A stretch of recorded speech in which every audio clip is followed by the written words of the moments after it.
Hello everyone, আসসালামু আলাইকুম। Welcome back to my channel extra flavour UK. আশা করছি যে যেখান থেকে আজকের এই ভিডিওটা দেখছেন সবাই খুব ভালো আছেন। লন্ডনে খুব শীঘ্রই সামার আসি করছে, অন দ্য ওয়েতে আছে, অলমোস্ট চলেই এসেছে। তো সবাই নিশ্চয়ই যার যার গাছপালা নিয়ে বিজি হয়ে যাচ্ছেন। সবার গার্ডেনিং করার জন্য সবাই উৎসুক হয়ে গিয়েছেন। তো আমিও এর ব্যতিক্রম নই। আমিও গার্ডেনিং করতে খুবই ভালোবাসি, গাছপালা আমার খুবই পছন্দ। তাই আমিও প্রিপারেশন নিচ্ছি তো গাছ লাগানোর জন্য, গার্ডেনিং করার জন্য। তো সেই জন্য আমি নতুন আরেকটি ভিডিও আপনাদের সাথে শেয়ার করছি। তো এই যে দেখতে পাচ্ছেন আমার যেই সকল গাছ আমি এবার লাগাবো ভাবছি, সেইগুলো চারার বীজ আমি এখানে নিয়ে নিয়েছি। এগুলো বরবটি আছে, শসা আছে, তারপর কুমড়ো বীজ বীজ আছে, চিচিঙ্গা আছে, ধুন্দল আছে, বেগুন আছে। তো এগুলোই আমি এবার আমার প্ল্যানিং আছে লাগানোর। তো তার জন্য আমি শুকনো বীজগুলোকে আমি আগে একটা প্লেটের মধ্যে নিয়ে নিয়েছি। তো সেটাই আমি আপনাদের সবার সাথে ছোট্ট করে একটু শেয়ার করব। আমাদের লন্ডনে অনেক মানুষই গার্ডেনিং করতে খুবই ভালোবাসেন। গার্ডেন প্রেমী, গাছপালা প্রেমী অনেকেই আছে। তো তারা নিশ্চয়ই অনেকে অবশ্য অনেকের গাছপালা আমি দেখেছি মোটামুটি বেশ বড়ও হয়ে গিয়েছে। কিন্তু আজকে এখনো পর্যন্ত আমাদের ওয়েদারটা সেরকম ভালো না হওয়ার কারণে আমরা কিন্তু গাছগুলোকে এখনো বাইরে দিতে পারছি না। তো দিতে পারছি না, তাতে কোনো সমস্যা নেই। প্রিপারেশন নিয়ে রাখি, যখনই ওয়েদার ভালো হয়ে যাবে আমি গাছগুলো বাইরে দিয়ে দিব। এই যে দেখতে পাচ্ছেন এখানে কিছু আমি মিষ্টি কুমড়ার চারা আমার আছে, দেখতে পাচ্ছেন এখানে বেশ কয়েকটা মিষ্টি কুমড়া চারা আছে। এগুলো আমার ছোট ভাইয়ের ওয়াইফ, সে বীজ লাগিয়েছিল। তো ওর এখানে চারা হয়েছিল, তো সেগুলোই সে আমাকে দিয়েছে। এগুলো আসলে সবগুলো চারা একসাথে ছিল। তো আমি এগুলোকে আলাদা আলাদা করে সেপারেট ছোট ছোট বাটিতে করে লাগিয়ে নিয়েছি, যেন চারাগুলো ভালো থাকে, মরে না যায়। আর এখান থেকে আমি মাটি নিয়ে নিয়েছি এবং বীজগুলোকে আমি নিয়ে গার্ডেনে চলে এসেছি, যে এগুলোকে লাগাবো উপর থেকে মাটি দিয়ে। দেন আমি কাভার করে বয়লারের উপরে রেখে দিব। এখন যতদিন পর্যন্ত চারা বের না হয় আমি এগুলোকে খুলবো না। আর চারা বের হলে দেন আমি বয়লারের উপর থেকে এগুলোকে সরিয়ে তারপর আমি নর্মালি উইন্ডোর সামনে রেখে দিব, যেন চারাগুলো ভালো থাকে এবং পরবর্তীতে যখন ওয়েদার ভালো হবে তখন আমি গাছগুলোকে বাইরে লাগাতে পারি। এবং আজকের এই ভিডিওতে আমি আপনাদের সবার সাথে শেয়ার করব চারাগুলো কতদিন সময় নিয়ে বের হলো এবং কিরকম হয়েছে চারাগুলো। দুটো জিনিসই আমি আপনাদের সাথে শেয়ার করব। সবাই গাছ লাগাতে খুব ভালোবাসি আমরা। আর সবচেয়ে ভালো জিনিস কি, যখন নিজের গাছটা খুব সুন্দরভাবে হয় এবং গাছের একটা ফসল যখন আমরা দেখি গাছে হয়, খুব এত ভালো লাগে, আসলে ভাষায় প্রকাশ করার মতো না। আর দ্বিতীয় আমরা সবাই যখন সবার সাথে শেয়ার করে খাই তখন আসলে তৃপ্তিটা আসলে ওখানেই। তো এভাবে করে আমি একটা একটা করে লাগিয়ে নিব। এই যে দেখেন, এই যেভাবে করে বীজগুলো আমি দিয়ে দিব ভিতরে ইনশাল্লাহ। এটার মধ্যে এই বেগুনের বীজগুলো লাগিয়ে দিই, যেহেতু এটা একটু বড় আছে। দেখি কি হয়।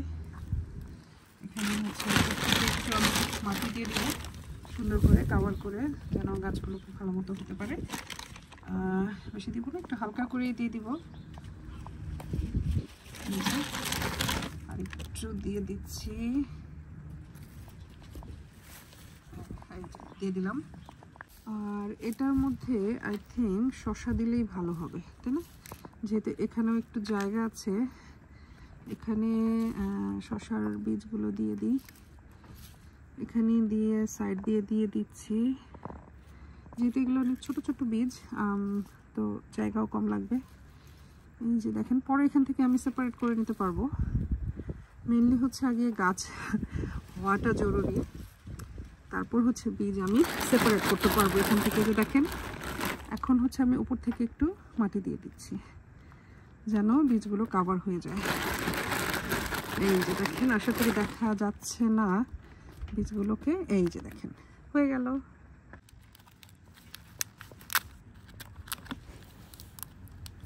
এই ছোট ছোট গ্লাসগুলোতে আমি যে বরবটির বীজগুলো ছিল সেগুলো লাগিয়ে নিলাম। যেহেতু এগুলো একটু লতানো পাতানো গাছ হয়, তো তাই এগুলোকে একটু সেপারেট রাখার ট্রাই করলাম। যেহেতু গাছগুলো একটু বড় সড়ো হয়ে থাকে। তো এগুলো আমি প্রথমবার লাগাচ্ছি। এগুলো আমি আগে কখনো এই ধরনের বাংলাদেশে যে বরবটি লম্বা বরবটিগুলো হয় ওগুলোই হচ্ছে এগুলো। তো ফার্স্ট টাইম লাগাচ্ছি দেখি। আর এই জন্য এগুলোকে আমি একটু সেপারেট রাখার ট্রাই করলাম আর কি, যদি সুন্দর গাছ হয় আর কি। তো আমার কাছে বেশ কয়েকটা বরবটির বীজ ছিল, তো আমি মোটামুটি সবগুলোই এখানে লাগিয়ে নিলাম। 5 দিনের পরের ভিডিও। আমি যে বীজগুলো এখানে লাগিয়ে বয়লারের উপরে রেখেছিলাম সেটা থেকে এখন খুব সুন্দর ভেতর থেকে চারা বের হচ্ছে। আমি মানে এটা খুলে দিব, এরকম ছোট্ট করে প্লাস্টিকটার উপর থেকে খুলে দিব, তাহলে গাছগুলো সুন্দর করে বের হয়ে যাবে। এগুলো হচ্ছে বরবটি গাছ, বাকিগুলো এখন ওভাবে হয়নি, ইনশাল্লাহ হলে সেগুলো শেয়ার করার চেষ্টা করব। তো গার্ডেনিংয়ের জন্য প্রায় চারাগুলো রেডি হয়ে যাচ্ছে। খুব ভালো লাগলো দেখে, খুব ভালো লাগে যখন গাছগুলো বের হয়ে আসে। এই তো দেখেন, এই যে দেখতে পাচ্ছেন। তো এগুলো যখন আরেকটু বড় হবে তখন হচ্ছে আমি এগুলো মাটিতে দিয়ে দিব। এখন বেশি ছোট আর ওয়েদারও ভালো না বাইরে, তাই এখন দিতে পারবো না। তো ইনশাল্লাহ ওয়েট করি আরও কিছুদিন, তখন দিব আর কি।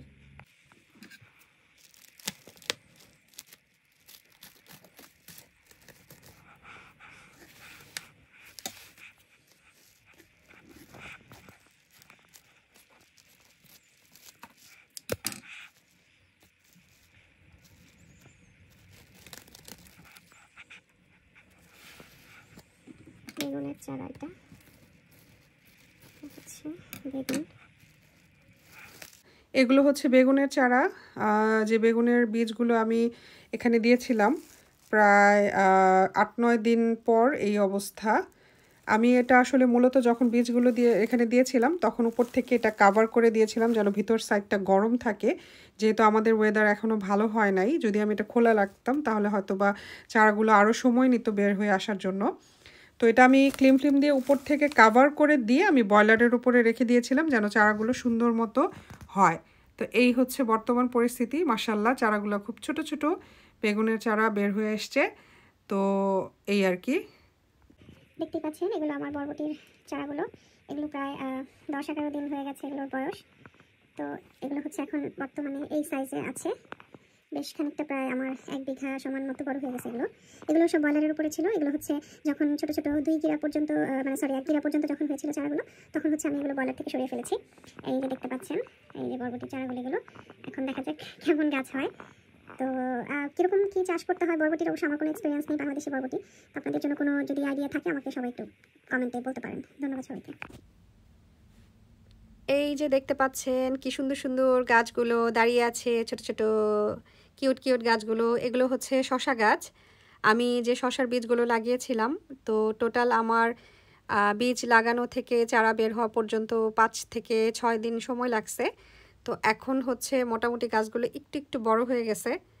তো টোটাল বীজ লাগানো থেকে আজকে পর্যন্ত প্রায় 10-11 দিন হবে। তো এখনও গাছ লাগানোর মতো ওয়েদার বাহিরে হয় নাই। তো ইনশাল্লাহ ওয়েদার ভালো হলে আমি গাছগুলোকে লাগিয়ে দিব বাইরে।